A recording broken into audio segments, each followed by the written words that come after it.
નમસ્કાર દર્શક મિત્રો, જનરપન ન્યૂઝમાં આપનું સ્વાગત છે। હું છું આપણો મિત્ર કંચન પરમાર। આવો સાંભળીએ આજના મુખ્ય સમાચાર।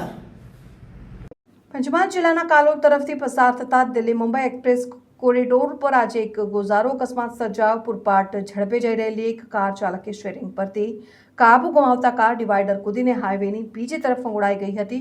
આ અકસ્માત એટલો ભયાનક હતો કે કારમાં સવાર 5માંથી 4 લોકોના ઘટનાસ્થળે જ મોત નીપજ્યા હતા।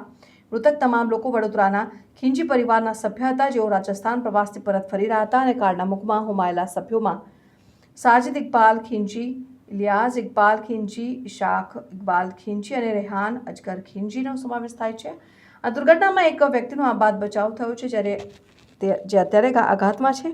અકસ્માતની જાણ થતાં જ પોલીસ કાફલો અને સ્થાનિકો મદદ માટે દોડી આવ્યા હતા। પોલીસ દ્વારા મૃતદેહોને કાલોલની રેફરલ હોસ્પિટલ ખાતે પોસ્ટમોર્ટમ માટે ખસેડવામાં આવ્યા છે।